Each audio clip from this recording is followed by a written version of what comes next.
ছবিটা নেই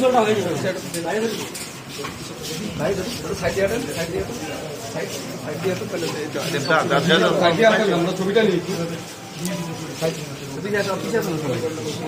এক সেকেন্ড দাদা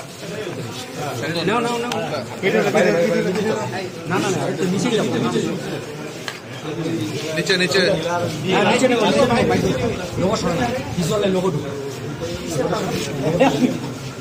চন্দন চন্দন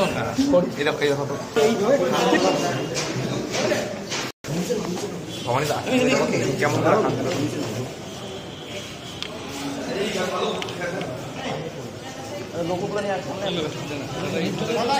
একটু সামনে একটু ছাড়েন একটু না নিচে যাক নিচে চল চল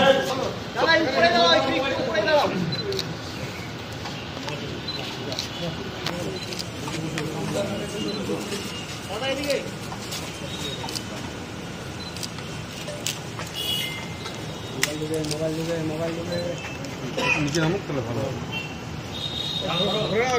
একটু নিচে নামুক, একটু নিচে না নামলে হবে না। অভিযোগটা জানালেন, কি প্রবলেম হচ্ছে বিশেষ করে নির্বাচনে?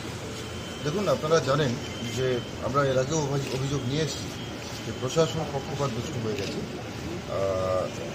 পশ্চিমবঙ্গ সরকারের যে যারা দলদাসত্ব করছে আমরা তাদেরকে চিহ্নিত করতে পেরেছি এবং আমরা তাদের বিরুদ্ধে অবজারভারকে অবজেকশন করেছি। ইমিডিয়েট তাদের যদি স্বচ্ছ ভাবমূর্তি ফিরিয়ে নিয়ে না আসা হয় তাহলে কিন্তু আমরা বৃহত্তর আন্দোলনের কথা হবে। কারণ দেখুন, আজকে আমরা বিভিন্ন জায়গায় পারমিশনের জন্য আমরা অ্যাপ্লাই করছি, আবেদন করছি, অথচ সেই সমস্ত মিটিং মিছিল থেকে শুরু করে বিভিন্ন পথসভা সমস্ত কিছু আমাদের আটকে দেওয়া হচ্ছে। এর মানে কি এটাই যে আজকে ডিএমএসপি থেকে শুরু করে যারা বিভিন্ন পদাধিকারী রয়েছে তারা সবাই আজকে একটা দলদাসে পরিণত হয়ে গেছে, যে কথাটা আমি বারবার বলে এসেছি। তো আজকে আমরা অবজারভারের সাথে দেখা করেছি এবং আপনারা দেখতে পাচ্ছেন এখানে আমরা 3টে কমপ্লেন করেছি এসপির নামে, ডিএম সাহেবের নামে এবং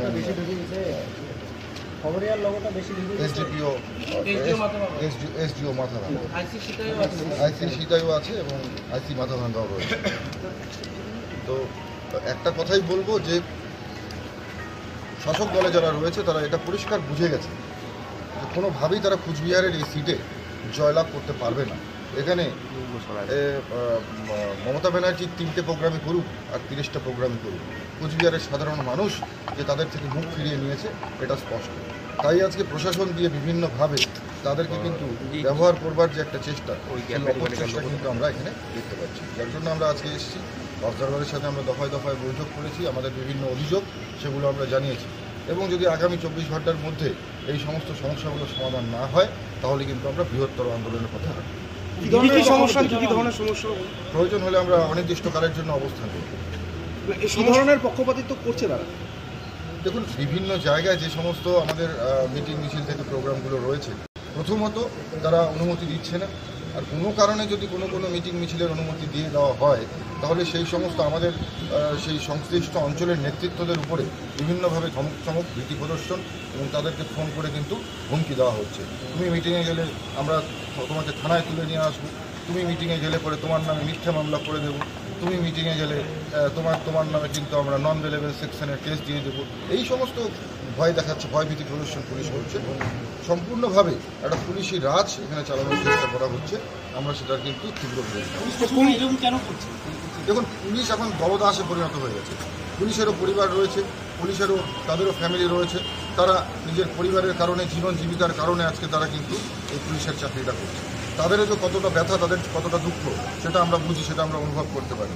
দিবারাত্রি যারা পরিষেবা দেওয়ার চেষ্টা করছে, নিরলস প্রচেষ্টা কিন্তু তারা করে, কিন্তু তাদের উপরে একটা বোঝা চাপিয়ে দিয়ে তাদেরকে বাধ্য করে তাদেরকে নিয়ে সমস্ত পাপ কাজ করানো হচ্ছে। কারণ নইলে পরে তাদেরকে ভয় দেখানো হচ্ছে, পুলিশ তুমি যদি কাজ না করো তোমাকে জঙ্গল মহলে ট্রান্সফার করে দেবো, পুলিশ তুমি যদি কাজ না করো তাহলে কিন্তু তোমাকে ডিমোশন করিয়ে দেবো। এইসব ভয় দেখিয়ে পুলিশকে দিয়ে এই সমস্ত কাজ করানো হচ্ছে। আমরাও সেটা বুঝি এবং সাধারণ মানুষও কিন্তু সেটা বুঝতে পেরে গেছে। আজকে তো অবস্থানের কথা ছিল, এখন না, আমাদের এরকম কোনো কথা ছিল না।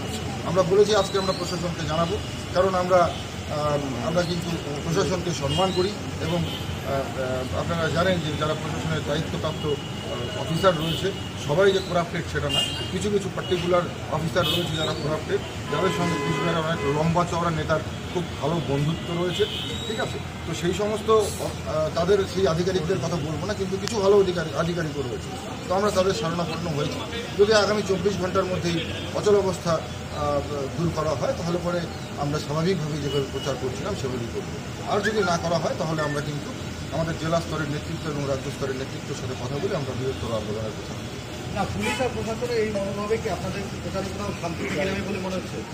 দেখুন, প্রচারের কোথাও খামতি না থাকলেও আমাদের যেটা প্রয়োজন এখন সাধারণ মানুষ চাইছে, আপনারা দেখেছেন যে আমরা যেখানে মিটিং মিছিল র্যালিতে গিয়েছি সাধারণ মানুষ কীভাবে কাতারে মানুষ কীভাবে স্বতঃস্ফূর্তভাবে আমাদের আশীর্বাদ দেওয়ার জন্য তারা কিন্তু ছুটে এসেছিল। তো আজকে সাধারণ মানুষ চাইছে আমরা যাতে তাদের কাছে পৌঁছই, অথচ এটা একটা প্রশাসনের কৌশল, জানে প্রশাসন এই জনপ্রিয়তাকে ভয় পেয়ে গেছে, তাই প্রশাসন দিয়ে এই জনপ্রিয়তাকে আটকে রাখবার জন্য এবং আমাদের মোদিজির যে একটা যে জোয়ার, একটা যে ঢেউ চলছে কুচবিহার জেলায়, সেই ঢেউটাকে কিন্তু বন্ধ করে দেওয়ার জন্য এটা কিন্তু একটা অপচেষ্টা বলে আমরা মনে করছি। প্রশাসনের শাসক দলে যে কাজ করছে একদম সম্পূর্ণভাবে এতে কোনো রকম এর মধ্যে কোনো রকম খামতি নেই। আচ্ছা, কালকে আপনারই পুরানো দলের ব্যক্তি এবং অভিষেক বন্দ্যোপাধ্যায় মিটিং আছে, যারা নাকি প্রচারে জবাবদিহিতে আপনাদের বলে বলা হয়, এই বিষয়ে আমি কী বলছি? দেখুন, একটা পরিষ্কার একটা কথা বলবো, আমরা এর আগেও বলেছি যে মমতা বন্দ্যোপাধ্যায়কে যে পরিশ্রম করে সংগঠন তৈরি করেছিল সেটা মিথ্যে প্রতিশ্রুতি দিয়েই হোক, আর মানুষকে ওনার যে শিল্প, আপনারা জানেন যে চপ শিল্প, সেই চপ শিল্পের মধ্যে ওনার একটা স্পেশাল কোয়ালিটির চপ আছে, সেটা হচ্ছে ঢপের চপ, ঠিক আছে। সেই ওনার স্পেশাল শিল্পের যে স্পেশাল চপ, সেই চপ খাইয়ে কিন্তু পশ্চিমবাংলায় ক্ষমতা এসেছিলেন। সেটা যাই হোক, তিনি পরিশ্রম করেছিলেন, এটা আমরা মানি। কিন্তু আজকে ওনার যে এই সমস্ত ভাইপোরা রয়েছে, ভাইপো ভাস্তা ভাই এরা রয়েছে, এরা যা করছে আমার মনে হয় তিনি যা তৈরি করেছিলেন এটা ধ্বংস করতে এদের বেশিক্ষণ সময়ের প্রয়োজন হবে না। অভিযোগটা জানালেন।